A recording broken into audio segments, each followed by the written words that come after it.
Boa noite, meus amigos. Que Deus nos abençoe.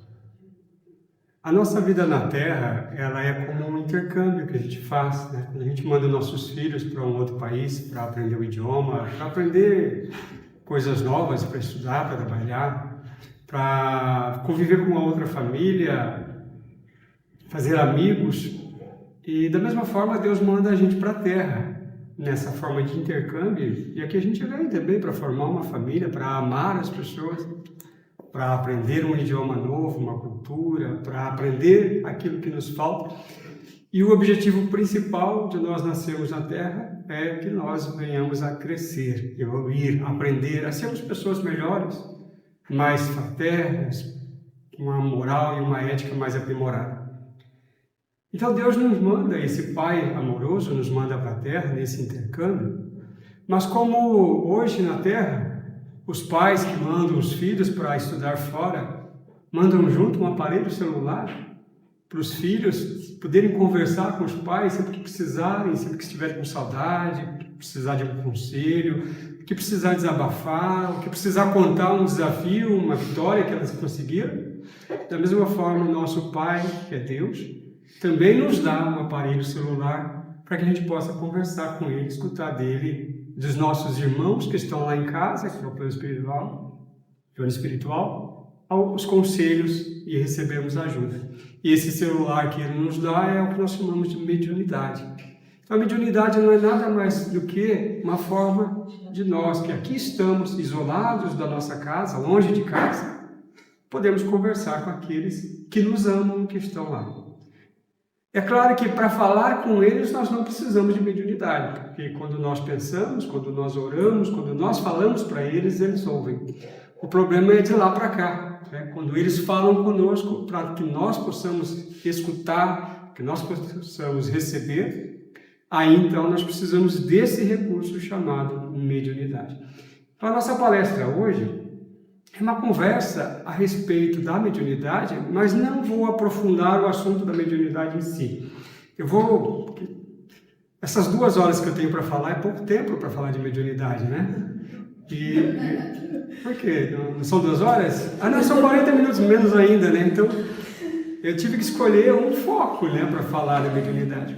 Então, eu vou falar, eu pedi ajuda para o Ângelo é o anjo da guarda, e ele me inspirou e disse: fale sobre a eclosão da mediunidade, que é um assunto que atrai muitas pessoas para o centro espírita, porque nesse momento que a mediunidade surge na vida, há muitas dificuldades que geralmente pegam as pessoas despreparadas, principalmente se são participantes de famílias que não são espíritas, ou ainda que participam de uma religião onde, ao falar com o dirigente daquela religião, ele vai falar que é o demônio que está falando com a pessoa. Então é muito difícil. E aí eu resolvi fazer esse enfoque. Primeiro, fazer uma preparação para que a gente possa entender como que a mediunidade surge, como que ela vem até nós, o que é que nós podemos fazer para sermos médiuns. E depois, tratar dessa questão da problemática, da dificuldade da eclosão da mediunidade, e quais são os perigos que nós podemos incorrer no trato com a mediunidade, quando ela nós temos, e qual é o melhor meio de conviver com essa mediunidade. Porque a mediunidade não é uma doença. Então, a mediunidade não tem sintomas. Ela tem algumas sensações que nós vamos vivenciar, mas porque é uma forma natural. Então, como não dá para desligar a mediunidade, quando nós temos a mediunidade, nós temos que conviver com ela, conviver bem, aprender a utilizá-la, aprender a educá-la para podermos usar bem. Então a mediunidade foi nos dada por Deus para o bem, para o nosso bem. Não é como algumas pessoas às vezes se revoltam quando começam a ter problemas com a mediunidade, não é um castigo, não é um acréscimo de trabalho, não é uma pressão, não é nada de ruim na realidade. A gente vai ver isso e entender melhor por que é que eu estou dizendo isso. Pois bem, no livro dos médiuns, que é o livro onde Allan Kardec trata especificamente desse assunto, né, da mediunidade, da comunicação dos espíritos com o plano físico, no capítulo que ele vai falar sobre os médiuns, ele faz uma afirmativa que ela é desafiadora. né? E ele diz lá que todo aquele que sente, acho que eu estou na sua frente, né? Não. Né? Todo aquele que sente, num grau qualquer, a influência dos espíritos, é por esse fato médium. Então, médium é toda pessoa que sente a influência dos espíritos. Quem é que sente a influência dos espíritos? Todo mundo. Já vamos entender. Essa faculdade é inerente ao homem. Inerente quer dizer que é uma coisa natural. Ela pertence à humanidade. Não constitui, portanto, um privilégio exclusivo de algumas pessoas. Começou a complicar, né? Como assim? Né? Eu não vejo espírito, não converso, não sou médium. Como é que não tem um privilégio aí? Por isso mesmo, raras são as pessoas que dela não possuem alguns rudimentos. Na realidade, pessoas que não possuem mediunidade são pessoas que têm algum problema ou psicológico, psiquiátrico ou problemas de traumas que bloqueiam a mediunidade. Porque o comum é que todos nós tenhamos mediunidade. Mas para a gente entender isso, a gente vai precisar entender também que a mediunidade ela tem uma gradação. Ela tem um nível mais baixo, mais discreto, mais sutil, e ela pode evoluir a um nível mais elevado, que nós chamamos de ostensivo, né? Mas de onde que vem, né, essas gradações? Mas antes, o benefício da mediunidade. Como eu já falei, ela é para nós esse meio de comunicação com as nossas famílias, com os nossos amigos, com os nossos amores. Mas além disso, dessa comunicação, ela serve para nós, humanidade, como uma prova da existência de que a vida continua, que nós não morremos. Então, muitas pessoas têm essa dificuldade de acreditar que existe vida após a morte, mas pela mediunidade há uma comprovação. Porque se os mortos conversam, é porque eles não estão mortos, eles estão vivos, então são imortais. Também a consolação, porque quando nós entendemos que aqueles nossos entes queridos que já faleceram, que já desencarnaram, eles estão vivos, continuam sendo eles mesmos, têm a consciência de que são eles, continuam sendo os mesmos, que mantêm a sua individualidade, e mesmo em alguns casos podem conversar conosco. Isso é para nós uma fonte de consolo, porque eles não morreram, né? Quantas pessoas às vezes perdem um filho, e é tão difícil essa separação. Os espíritos dizem que a separação pela morte é na Terra a dor pior que possa existir, pior que as dores físicas, né? Essa dor da separação dos entes queridos. E ao saber então que eles não morreram, que somente estão num outro plano de vida, ou que voltaram para casa, né? Usando a nossa metáfora, é uma fonte de consolo. Mas também é fonte de consolo para nós, por saber que nós também não vamos morrer. Que nós também daqui a pouco, né, estaremos do lado de lá, sem o corpo, mas continuando vivos. E todos aqueles amores, todas as minhas virtudes, todo o conhecimento que eu adquiri na Terra, não vou perder, eu vou levar comigo. Isso para nós é inspirador. E também serve para nós como educação e conscientização. Ora, desde as reuniões mediúnicas, né, onde na maior parte dos centros espíritas, as reuniões mediúnicas elas se prestam a atender os desencarnados que estão em estado de sofrimento, até mesmo aos livros psicografados, a própria codificação espírita, que é uma coleção de livros com conteúdo que veio dos espíritos. Nós podemos usar todos esses depoimentos e esses livros para a nossa própria educação. Então, se, por exemplo, eu pego lá uma comunicação espiritual de um espírito que está sofrendo, e aí na conversa que a gente tem com ele na reunião mediúnica, a gente vai ficar sabendo o que é que ele fez enquanto estava encarnado, para que depois de morto, depois de desencarnado, ele estivesse nesse estágio de sofrimento. Eu posso aproveitar esse exemplo dele para eu não fazer aquilo, ou para eu parar de fazer se eu também estou fazendo. Mas eu posso aproveitar os outros exemplos que já estão nos livros psicografados, eu não preciso participar de uma reunião mediúnica para isso. A própria codificação espírita, né, traz vários depoimentos ali no livro do Céu e Inferno, mas principalmente no livro dos Espíritos, no livro do Evangelho segundo o Espiritismo, há todo um estudo das leis morais, que são aquelas que são responsáveis para sermos felizes. Então eu só preciso estudar e praticar isso.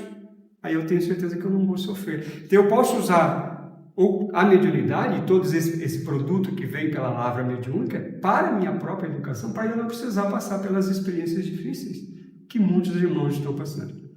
Pois bem, nós vamos então entender esses graus de mediunidade. Viram atrás, né, que o Kardec disse que ela é uma faculdade para toda a humanidade. E todos nós somos médiuns. Mas existe o que nós chamamos de mediunidade sutil e a mediunidade ostensiva. Então, a mediunidade sutil, nós vamos identificá-la, como diz ali na questão 459, né, quando o Kardec pergunta se os espíritos influenciam em nossos pensamentos e nossos atos. Pela resposta, nós vamos ver que sim, que os espíritos influenciam muito mais do que nós imaginamos. Eles influem até o ponto que, de ordinário, são eles que nos dirigem. De ordinário quer dizer, o que mais acontece, a maior frequência é que os espíritos dirigem as suas vidas. Eles falando, né? Como que é isso? Porque, na realidade, essa mediunidade sutil, ela se expressa em nós, em todos nós, exatamente por essa inspiração, por essa influência que os espíritos têm sobre nós. A grande questão é que nós, por não termos essa mediunidade mais desenvolvida, mais acentuada, mais elevada, nós não ouvimos a voz do Espírito, né? O que a gente sente, na realidade, nós captamos o pensamento dele, que vem para nós como se fosse um pensamento nosso, uma ideia que nós temos. Então, a maioria de nós nem sabe que essas ideias que nós temos, muitas das ideias, né? Se a gente estuda esse capítulo inteiro ali, o próprio Kardec faz uma pergunta: a gente tem como saber separar o que é a ideia nossa, o que é a ideia dos espíritos, o que é um pensamento nosso, o que é um pensamento dos espíritos? Aí os espíritos falam: mas isso não tem utilidade. O que vocês têm que aprender a saber é avaliar se o pensamento é bom ou ruim. Se for bom, segue. Se não for bom, abandona, né? Mas por que nós não escutamos uma voz diferente falar na nossa cabeça? Nós não imaginamos que estamos tendo uma influência. Mas é daí que vem, né, as inspirações. Quantas pessoas não são inspiradas a realizar uma obra, a escrever um poema, uma música, um filme, enfim, e não sabe de onde veio essa inspiração. Essa é a mediunidade no nível mais sutil. O que tem de interessante nessa mediunidade é que ela é chamada de mediunidade natural. Então, Deus concede para todos nós essa mediunidade. E nós só temos como, nós temos como fazer com que essa mediunidade sutil, ela chegue ao estágio de mediunidade ostensiva, num grau mais elevado, juntamente com a nossa evolução. Os espíritos dizem que à medida que nós vamos melhorando, que nós vamos crescendo enquanto pessoas, crescendo moralmente, nós vamos desenvolvendo essa mediunidade natural, isso através das diversas encarnações. Então, para eu ter a mediunidade ostensiva, eu tenho que me melhorar enquanto espírito, eu tenho que me melhorar moralmente. E aí eu acredito que vocês estão com um ponto de interrogação na cabeça. Porque se para ter a mediunidade ostensiva, né, se para a gente elevar a qualidade da nossa mediunidade, eu preciso melhorar, como é que tem médium criminoso? Como a gente poderia explicar João de Deus? Porque a mediunidade dele era ostensiva, mas ele tinha problemas morais. Como a gente vai entender isso? Já vamos entender. No caso, a mediunidade ostensiva, os espíritos dizem ali também, né, Kardec coloca no capítulo 14, mesmo texto que a gente leu agora há pouco, ele diz que todo mundo é médium, ele faz essa ressalva: todavia, usualmente como médiums, usando a palavra médium, só se qualificam aqueles em quem a faculdade mediúnica se mostra bem caracterizada e se traduz por efeitos patentes. Patentes visíveis, né? Olha, está vendo um espírito, está conversando, está psicografando, está dando uma psicofonia, está realizando uma cura, né? Então isso aí é um efeito patente, algo que pode ser verificado, bem visível. E essa mediunidade, então, esses efeitos patentes se traduz por, aliás, de certa intensidade. Desculpa, apareceu uma tela minha aqui. Eu tenho um programa que fica falando para eu tomar água e apareceu na minha frente aqui. Deixa eu desligar aqui. Daqui a pouco ele está falando de novo.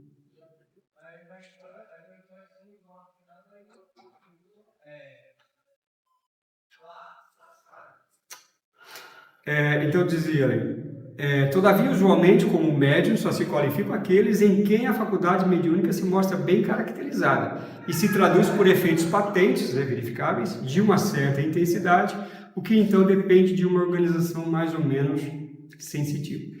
Então, essa organização mais ou menos sensitiva é uma qualidade orgânica, algum recurso orgânico que nós precisamos ter.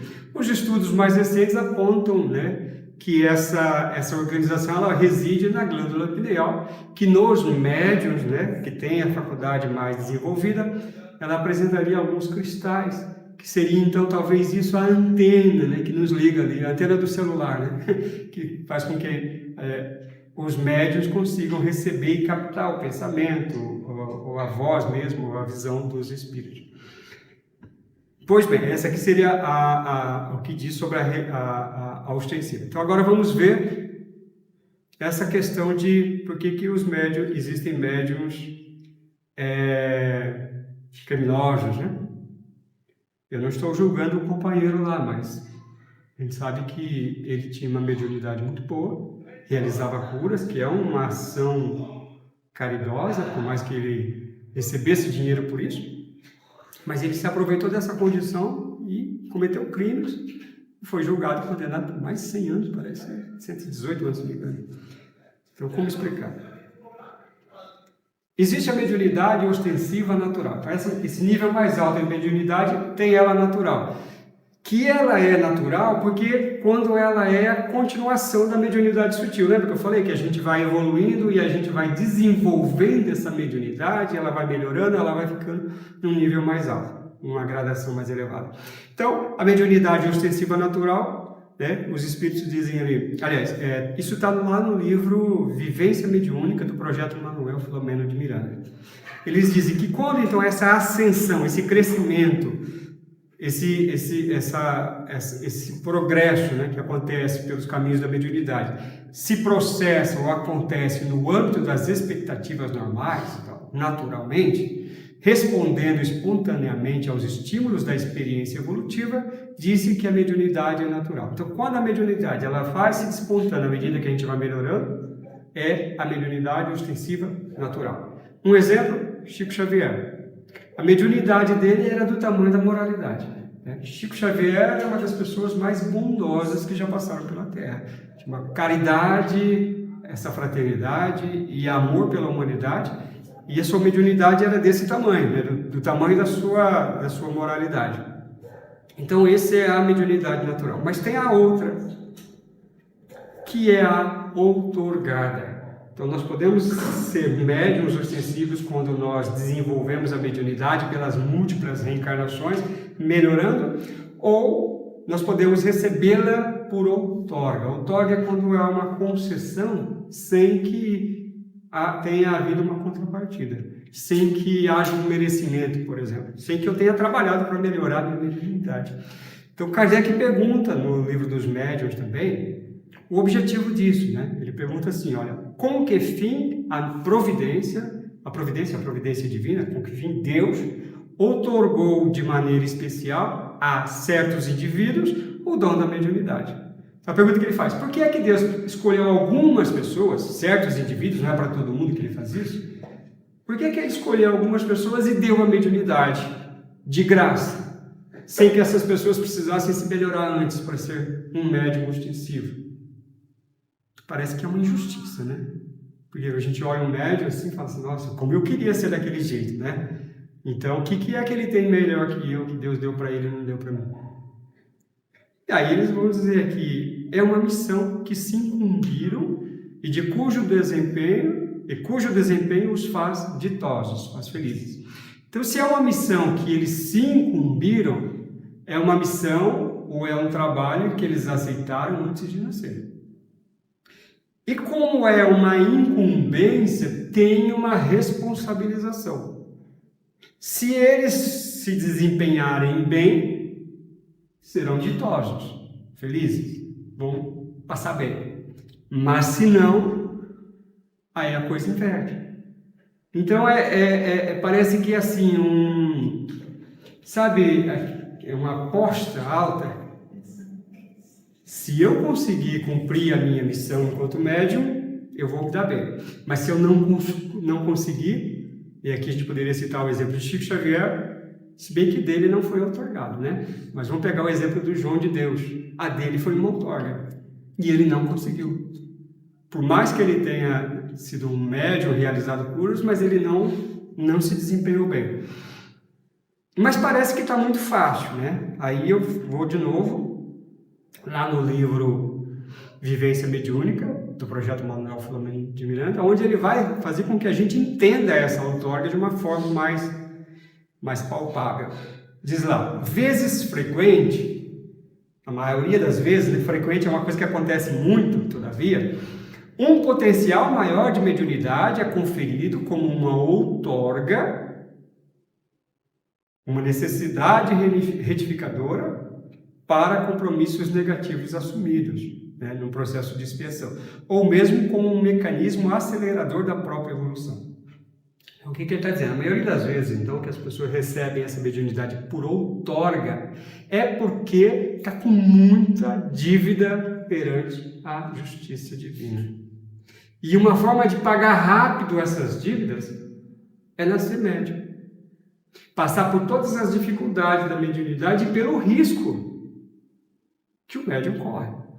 Que a gente vai ver. Daqui a pouco eu vou colocar aqui quais são esses riscos. Porque se bem desempenhada essa missão, eles vão dar um salto grande. Vão pagar um monte de dívida, né? É assim, eu estou devendo 30 prestação lá da habitação. Eu vou conseguir pagar 18 de uma vez só. Então, em vez de 30 reencarnações, eu vou pagar em 2, 3 reencarnações. Só que se falhar, aí eles pioram a situação deles. Porque é mais uma derrota, é mais uma falência. Já vamos entender isso. Olha lá, no livro Os Mensageiros, né, de André Luiz e Chico Xavier, que inclusive acho que é o que vai sair no filme agora, né, que é a continuação do Nosso Lar, que eles falam assim, Nosso Lar 2, é esse livro, Os Mensageiros. Os Mensageiros, ele é, na realidade, um instituto de Nosso Lar que se dedica a formar médiuns para reencarnar na Terra. Então, eles estão preparando as pessoas que vão reencarnar na Terra e que vão receber a mediunidade como outorga. E aí um dia o André Luiz vai lá e começa a conversar com todo mundo, porque quando ele fica sabendo que tem um departamento chamado Os Mensageiros, que são de pessoas que vão vir para a Terra para ser médicos, para receber mensagens, fala, nossa, então o Espiritismo no Brasil deve estar assim, muito bem, né? Com tantos médiuns que se preparam aqui. Aí o instrutor fala assim, mas uma pequenininha parcela dessas pessoas consegue cumprir. A maioria volta para cá derrotada, porque falham miseravelmente. Então, quais são os motivos que fazem o médium falhar? Ali, analisando todos os casos que são propostos nesse livro, estão aí. A maior parte falha por vaidade. Porque eu sou o médium, né? Mereço ser bajulado, mereço ter deferência. Então, a vaidade e o orgulho, né, se deixam levar pelo reconhecimento. Se eu faço se eu faço uma comunicação para alguém, a pessoa não me agradece, ou não me dá um presentinho, né? Não faço mais. Que é, né, o segundo item também, usar a mediunidade para obter lucro, para viver da mediunidade, para receber favores, ou para receber dinheiro, propriedade, ou mesmo reconhecimento. Né? Muitos falharam por isso. Outros falharam pela falta de disciplina. Porque a mediunidade é uma faculdade que nós temos, que não dá para desligar, então eu não sou médium só na hora que eu estou no centro espírita, eu sou médium na hora que eu estou na farmácia, no supermercado, na hora que eu estou trabalhando, na hora que eu estou tomando banho, eu sou médium o tempo todo. E o tempo todo eu tenho que entender que, sendo médium, aquela postura moral eu tenho que manter. Então não dá para eu ser uma pessoa idônea só na hora que eu estou na reunião mediúnica, ou só na hora que eu estou no centro. Então, a falta de disciplina, tanto em estudar a mediunidade, estudar, entender esse processo mediúnico, saber exatamente para que serve, quais são as minhas obrigações, vamos lá, uma missão que se incumbiu, na verdade, né? Também influências negativas e más companhias. Por quê? Não é gente encarnada, não, é gente desencarnada. Porque se eu sou médium e não uso bem a minha mediunidade, se eu deixo a vaidade, o orgulho, esses interesses todos entrar em cena, os bons espíritos não vão me acompanhar. Se os bons espíritos saem de perto de mim, quem é que chega perto de mim? aqueles que não são bons. São as más companhias. Então, por exemplo, se a gente tem a mediunidade, a gente tem que começar a prestar atenção como é que os espíritos chegam para falar conosco. Eu já vi um caso que foi assim, uma pessoa chegou procurando no centro espírita, foi para estudar, ela ficou uns dias lá com a gente e depois ela abandonou. Por quê? Porque lá no nosso centro, né, temos um regimento, a pessoa para participar de uma reunião mediúnica, ela tem que já frequentar a casa pelo menos há 1 ano. Mas elas têm que já ter passado pelo menos pelo estudo de iniciantes. Ela tem que estar vinculada a um outro grupo de estudos, ela não pode ter só feito iniciante e não voltar mais. E ainda assim ela tem que frequentar o centro regularmente, além do grupo de estudo, nas palestras, e também, quando possível, participar das atividades que nós temos lá de assistência, né? Das promoções, enfim, o que tiver, bazar, sabe? Por quê? Porque isso é uma necessidade para a pessoa se enturmar, criar essa afinidade com as pessoas, para poder participar de uma reunião mediúnica. Além disso, tem que estudar, tem que entender espiritismo. E aí ela falou assim, eu não vou. Depois um dia eu encontrei com ela e ela falou assim, eu não vou participar mais ali não. Por quê? Perguntei para ela. Ela falou, porque aí a gente vai ter que ficar 3 anos ali para eu poder chegar num grupo mediúnico, né?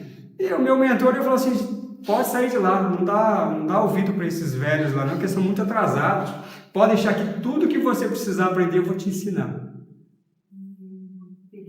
Coitada, ela caiu. Porque um espírito bom não falaria isso. A primeira coisa que ele vai fazer é, vai no centro espírita. Lá que você vai ser instruída. Lá que as reuniões acontecem com uma proteção, uma segurança. Reunião mediúnica em casa, não estou dizendo que não existem lugares que realizam uma reunião séria, uma reunião mediúnica equilibrada. Mas no centro, os espíritos dizem, olha, na sala que vai ser feita a reunião mediúnica, evita de usar para outra coisa. Só usa essa sala se não tiver mais como, né, por exemplo, se precisar dar uma evangelização, não tem onde dar evangelização, então dá lá. Mas não coloca nessa sala, por exemplo, uma equipe que vai fazer uma festa, uma comemoração, pessoas que não têm compromisso com a seriedade, vão ficar contando piadas ali dentro. Não coloca a criança que vem, né, enquanto os pais estão assistindo palestra, fica lá jogando lá com o celular na sala dele. Por quê? Porque para uma reunião mediúnica acontecer com segurança, eles têm que preparar muito bem aquela sala. E esse tipo de coisa lá dentro estraga toda a preparação que a equipe espiritual fez. Agora, será que lá em casa, que se a reunião começa às 8, até às 7 horas tinha alguém assistindo novela, falando mal do governo, reclamando do preço das coisas, brigando com a criança, falando mal da vizinha, será que é um lugar propício para uma reunião mediúnica? Então, que segurança que eu tenho que não vou ser obsediado? Espíritos que vão vir falar que eu sou uma pessoa, que eles vão investir em mim e que a gente vai escrever um monte de livro e vou resolver os problemas da humanidade. Que vem suscitar a vaidade, o ego. Pode ter reuniões que acontecem nas casas, que são boas, equilibradas? Pode, não estou dizendo que não tem. Mas o risco é muito grande. Porque em casa nós não conseguimos ter esse cuidado que a equipe espiritual tem. E a gente até está estudando isso lá no nosso centro, né, que é o Projeto Qualificação do Trabalhador Espírita, que um centro espírita como esse, antes mesmo de ser fundado, é feito um projeto, uma programação no centro espiritual. Um projeto que conta, inclusive, não somente com o local, como é que vai ser o centro, que tipo de pessoas vão atender, mas mesmo para preparar os trabalhadores que ainda vão reencarnar para trabalhar nesse centro. Não somente os que vão fundar, mas os que vão vir depois na segunda geração, na terceira geração. Eles programam isso muito antes dessas pessoas nascerem. E se a gente pensa assim, olha, para eu nascer, antes de eu nascer, tiveram que programar a reencarnação lá dos meus avós, depois dos meus pais. Por quê? Para eu nascer, a minha ligação com os meus avós tem que ter um sentido. Qual é a nossa ligação? Porque já pensou eu nascer neto de alguém que não me ama? né? A gente sabe, né? Olha, os netos, os avós amam os seus netos, né? Então, faz parte desse cuidado que Deus tem conosco, que nós tenhamos os avós, os tios, os pais, todos eles têm que ter um sentido na nossa vida. Não é assim, vamos pegar qualquer um aqui e colocar para nascer junto. Então, imaginem o cuidado que a equipe espiritual tem com os trabalhos que são realizados no centro espírita. Outra coisa é o desvio moral, né? O desvio moral aqui pode se patentear em todos os assuntos, né? Na sexualidade, na questão da convivência com outras pessoas, seja em casa, seja na sociedade, no trabalho, todas aquelas licenciaturas morais que a gente tem, contar mentira, levar vantagem, não sei o quê, desvios na sexualidade, desvios que eu digo assim, promiscuidade, os vícios, né? Álcool, não que o álcool em si, né? Mas o que a gente faz, né? Depois que tem o álcool, as drogas, enfim. Isso também foi um dos grandes motivos da falência dos médiuns. E a ignorância e falta de conhecimento exatamente pela falta de disciplina. Então, se nós observarmos essa relação, nós já temos aqui como que um mapa de coisas que a gente tem que tomar cuidado se nós temos a mediunidade.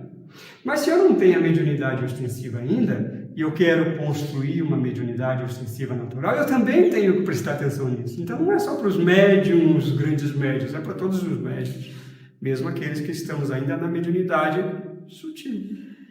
Porque se eu não me cuidar, eu vou receber influências de que tipo de espírito? Se eu sou alguém que adora trair a esposa, que tipo de espírito vai vir me aconselhar? Eles vão vir me inspirar, olha, mudou uma mulher nova ali, né? Tem uma pessoa ali que agora está disponível, eles vão vir assim. É isso que eles vão fazer comigo. Então, para eu ter bons conselhos, para ter bons espíritos, né, os melhores espíritos me inspirando, eu preciso também cuidar da vaidade, do orgulho, né?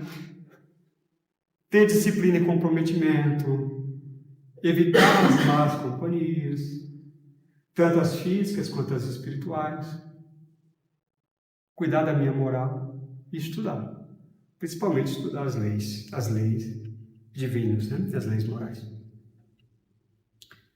E aí chega então aquele momento da eclosão da mediunidade, né? Às vezes a gente nem é espírita, nem acredita em espiritismo, de repente a mediunidade aparece. E aí, junto com isso, acontece um monte de problema na vida da pessoa. Eu até coloquei algumas não sintomas, né, mas algumas coisas que a pessoa que está começando a desenvolver a mediunidade, né, quando a mediunidade eclodir e aparecer, acaba sentindo, né? Então, as sensações mais frequentes é cérebro perturbado, sensação de peso na cabeça, peso nos ombros, um nervosismo, né? Se alguém pergunta a hora, a pessoa já explode. Irritabilidade sem motivo aparente, a pessoa fica irritada o dia inteiro. Desassossego, insônia, arrepios, sensação de cansaço, falta de energia, sensação de calor, falta de ânimo, profunda tristeza ou uma alegria excessiva sem razão aparente. E muitas pessoas têm aquelas dores fantasmas, né? Uma dor nas costas, vai no médico, faz todo tipo de exame, não, você está 100%, não tem problema nenhum. E não se sabe qual é a causa, né? Mas o que acontece? A imagem anterior vai dar para nós uma ideia. Vejam bem essa imagem. É uma pessoa que está irradiando uma luz, né?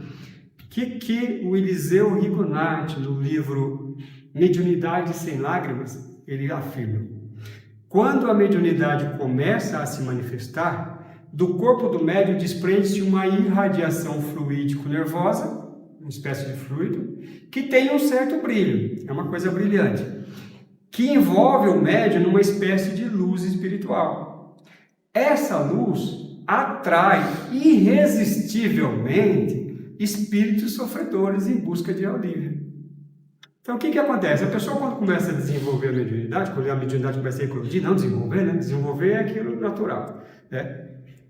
Quando a mediunidade eclode, essa mediunidade lá que foi dada de graça, né, otorgada, porque eu me assumi o compromisso, então a pessoa começa a emitir essa luz, mas ela ainda não sabe usar a mediunidade, ela não tem nenhuma defesa, ela é alguém, uma criança no meio de adultos ali, né, sem defesa nenhuma. E aí, não somente espíritos maus, mas também os espíritos sofredores, quando eles enxergam essa luz que ela está emitindo, e eu estou sofrendo uma luz, deve ser alguém que vai me ajudar. E os espíritos são atraídos. Que nem quando a gente está andando na estrada com o farol aceso, os insetos vêm todos morrer no farol do carro, que são atraídos pela luz. E a convivência, porque esses espíritos vão chegar nessa pessoa e não vão sair enquanto não conseguirem um alívio. A não ser que apareça outro que tem uma luz mais forte, né? Mas enquanto eles não tiverem algum tipo de alívio, eles não saem. E o que acontece? Essa convivência com os espíritos sofredores que vão ficando perto do médium vai fazendo com que haja entre eles uma troca fluídica.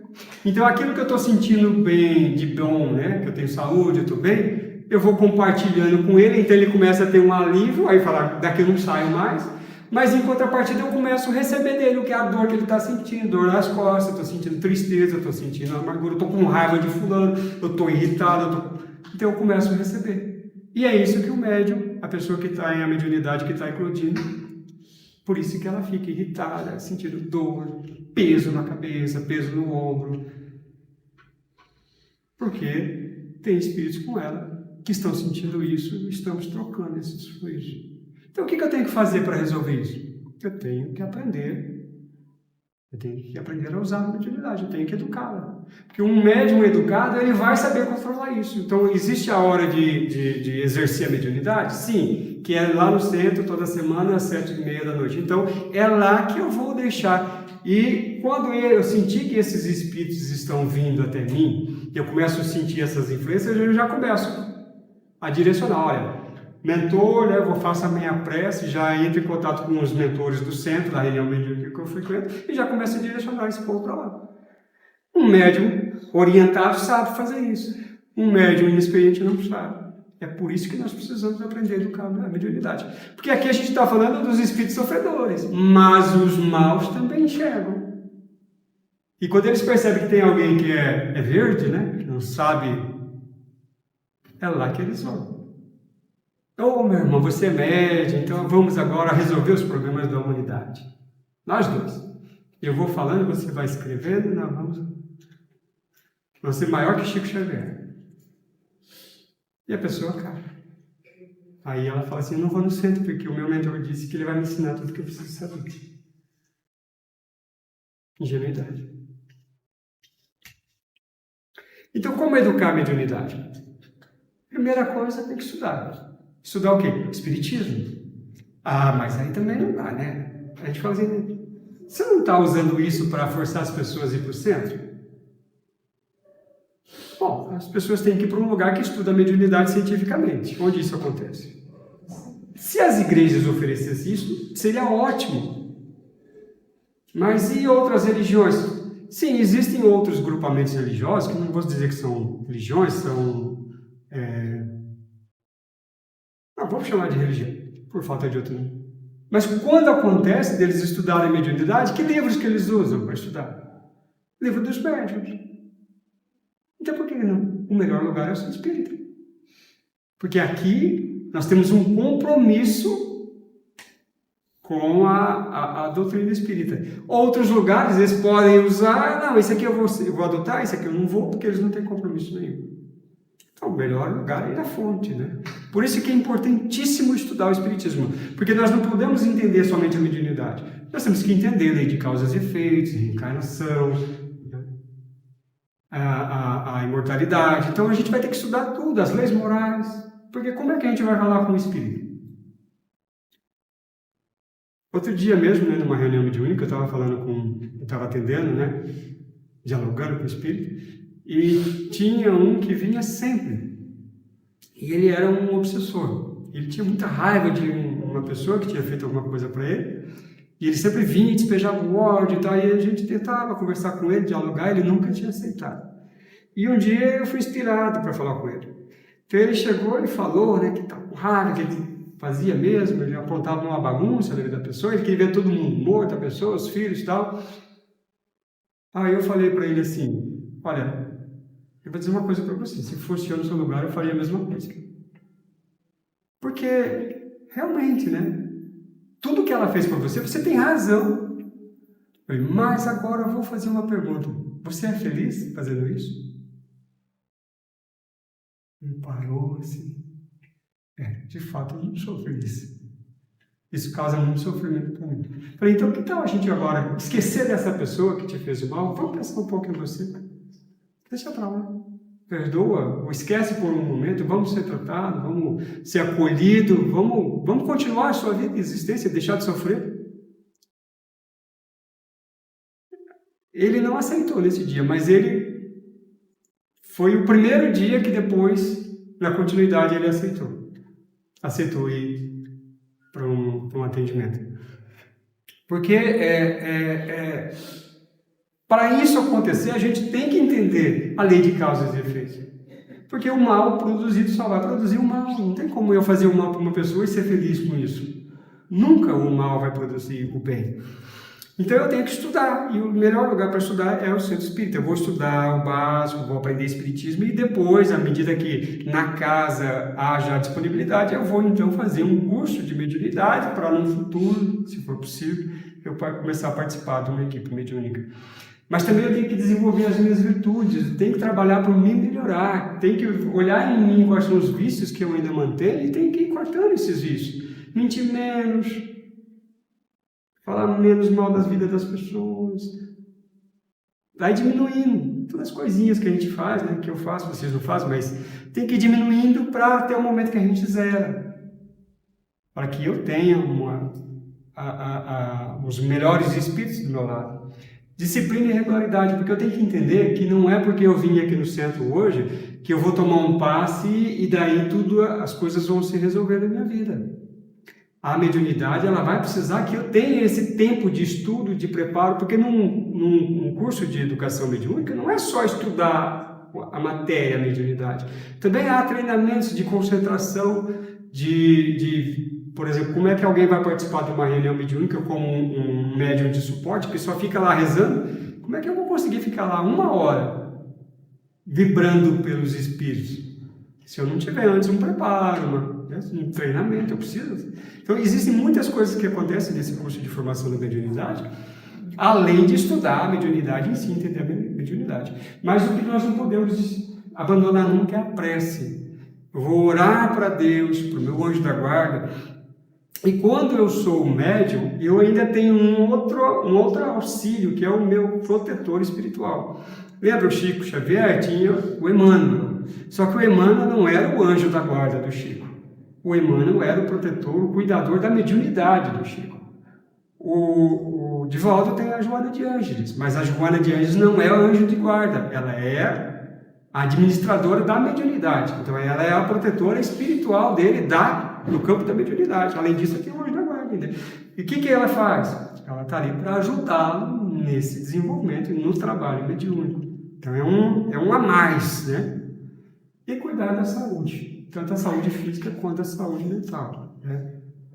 Principalmente as pessoas que vêm no centro, né? Tu acha que está com mediunidade, a primeira coisa que tem que perguntar, você já foi num psicólogo? Porque tem muitas pessoas que têm alguns distúrbios, né, psicológicos, que parece que é mediunidade. Então, antes tem que descartar algumas coisas, né? Não obrigatoriamente falar assim, não, vai embora daqui, só volta depois que tiver um atestado do psicólogo. Não é isso, mas vamos fazer os dois estudos juntos. Vem aqui, assiste palestra, vai tomando passe e tal, e vai também no psicólogo, se for o caso, né? Fazendo isso, a gente vai melhorando a nossa mediunidade. Então, todas aquelas dificuldades do início, elas vão passando. Uma outra coisa que acontece, estou acabando já, é que às vezes quando acontece isso de eclodir a mediunidade e a pessoa procura um centro espírita, a equipe espiritual, né, que está ajudando aquela pessoa, às vezes fala assim, bom, agora ela está encaminhada, então vamos fazer o seguinte, vamos por mais um acréscimo da bondade divina, vamos dar uma adormecida nos processos mediúnicos dela, para dar um tempo para ela se recuperar as energias ali, aprender um pouquinho, depois a gente solta de novo, né? E aí, uma coisa que acontece, às vezes as pessoas vêm, começam a assistir palestra, começam a tomar passo e tal, para, né, aquelas dores e tudo aquilo que acontece, aí a pessoa não volta mais. Aí os mentores falam assim, bom, agora vamos deixar ela por conta, né? Ela já sabe o caminho, na hora que ela quiser ela vai. E aí a coisa volta, mas volta pior do que na primeira vez. Que aí já tem outros. Então é isso, meus irmãos. Mas talvez o melhor que a gente possa... tem uma coisa que eu gostaria de falar. Bom, eu já falei bastante, né? A Mediunidade Sem Lágrimas, lá do Eliseu Regnati, ele faz essa advertência, que a mediunidade mal empregada termina em cruel obsessão. Porque se os bons espíritos não vão administrar aquela mediunidade, né, o meu mentor espiritual, alguém vai se aproveitar dela. Então, o médium que não sabe cumprir os seus deveres, ou que os cumpre movido pelo interesse pessoal, é abandonado pelos bons espíritos e então se torna uma presa de espíritos criminosos que não deixarão ter sossego. Isso é para pôr medo? Não, isso é um alerta, né? Porque isso acontece. Isso acontece. Se a gente não cuidar. E aí o melhor conselho que talvez a gente poderia ter é esse. Exercer a mediunidade com Jesus. Entender que a mediunidade ela foi nos dada para o bem. Mas foi dada de graça. Vamos lembrar que nós que somos médiuns hoje, a grande maioria recebemos a mediunidade por outorga, o que quer dizer que nós somos grandes devedores das leis divinas. E, a exemplo do que eu coloquei ali agora há pouco, a respeito daquele treinamento que acontece lá nos mensageiros de nosso lar, muitos de nós já falhamos mesmo no campo da mediunidade, estamos recebendo de novo essa oportunidade. E cabe a nós, trabalhando a mediunidade com Jesus, fazer o máximo que a gente puder para não falir de novo. Como? Alinhando a prática mediúnica aos ensinos de Jesus, né? Com foco, amor, caridade, humildade, progresso moral, tanto nosso quanto das pessoas que estão conosco, né? Utilizando esse dom como meio de promover o bem e de auxiliar a evolução moral de todos. Nunca cobrar nada, nem favores, nem reconhecimento, nem nada. E quando o Espírito vier conversando, né, querendo insuflar o nosso ego, a gente já cortar de lado, de vez, né, essa relação, porque a gente sabe que é alguém que quer nos aliciar para ser um obsessor. Então, que Deus nos abençoe e que esse conteúdo que vimos hoje possa servir para nós ou para alguém que venha nos procurar, e que quando estivermos com esse dom, né, essa mediunidade, seja ela natural, seja ela... Bom, a mediunidade natural não digo, né, porque como ela é natural, não tem sofrimento envolvido no seu desenvolvimento. É natural. O sofrimento, quando acontece o sofrimento, é realmente casos de mediunidade que foi dada por outorga. Então, que Deus possa nos abençoar nesse caminho. Então, nós agradecemos a Deus a oportunidade da noite. Eu, particularmente, agradeço pela honra de receber a tribuna para falar de Espiritismo, falar desse tema que nos foi proposto, e que Deus possa abençoar a todos nós, que tenhamos essa clareza nesses momentos de dificuldades da nossa vida, ou nos momentos que temos que tomar decisões, possamos estar sempre sintonizados com os bons Espíritos, e que ao ser encaminhados até nós, aquelas pessoas que estão passando pelas dificuldades, seja da mediunidade ou qualquer outro campo, que nós tenhamos também esse amparo dos bons espíritos para nos ajudar no aconselhamento e direcionamento. Enfim, que possamos, enquanto filhos de Deus, afastados que estamos momentaneamente da nossa casa, do lado de cá, aproveitarmos essa experiência sem revolta, sem sofrimento, para aprender com todas as experiências que nós vivenciamos, tudo aquilo que nós precisamos tirar dela. Entender que todas elas são para nós professores e que Deus coloca no nosso caminho para nos iluminar. E que Deus possa nos abençoar, então, com esse propósito, que assim seja.